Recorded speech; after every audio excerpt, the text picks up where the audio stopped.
Pernah tidak kamu bertanya kepada dirimu sendiri, siapa aku di balik semua peran yang aku jalani di kehidupan ini?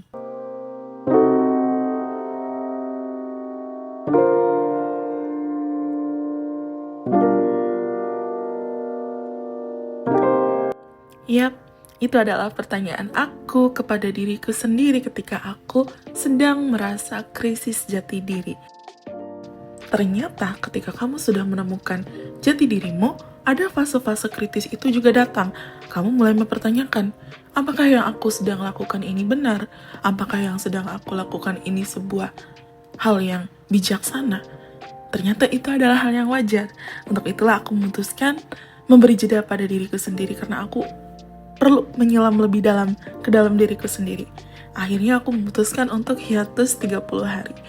Memutuskan untuk hiatus 30 hari itu bukan karena ingin lari dari dunia, justru mempersiapkan diri untuk lebih tenang dan bijaksana dalam menghadapi dunia. Ya, fase hiatus ini aku menyelam ke dalam diri aku sendiri secara hening tanpa distraksi. Karena aku sadar semenjak aku mengalami fase dark night of the soul sampai saat ini, aku hanya fokus bekerja. Gimana caranya membangkitkan ekonomi yang sebelumnya sudah hancur lebur. Dan aku rasa kalau terus dikejar ya, tidak akan pernah cukup. Jadi aku mempersiapkan sebuah strategi dan menata ulang diri aku.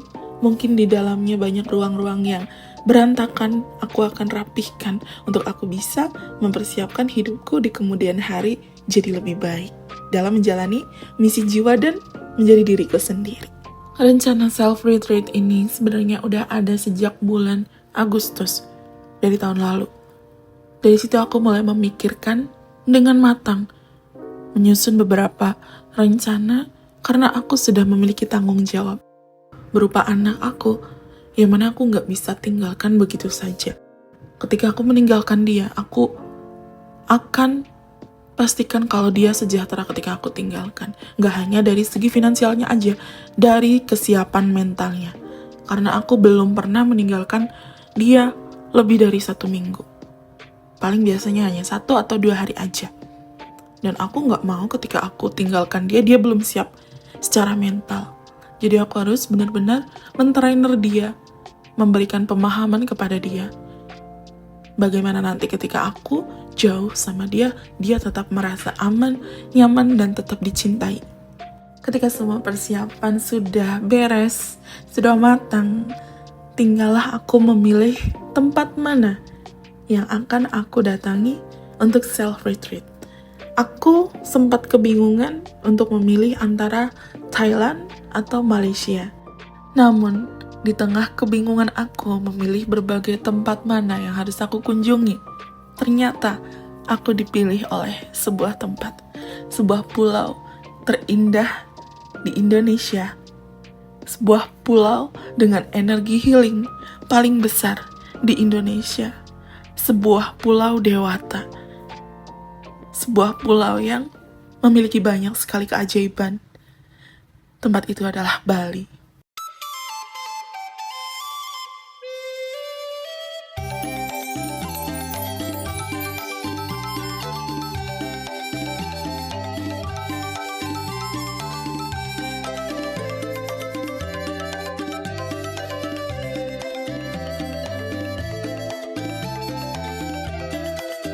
Mungkin ada beberapa dari kalian yang kurang setuju kalau aku menyebut Bali adalah pulau yang memiliki energi healing terbesar di Indonesia. Tapi gak apa-apa, karena perspektif orang berbeda-beda, pengalaman orang berbeda-beda. Aku merekam video ini ketika aku sudah 2 minggu berada di Bali. Aku ingin sedikit membagikan perjalanan retreatku dan berbagai keajaiban-keajaiban aku yang aku dapatkan di Bali. Salah satu keajaibannya adalah ketika aku menemukan banyak sekali puzzle-puzzle yang kosong untuk melengkapi buku-buku yang akan aku tulis.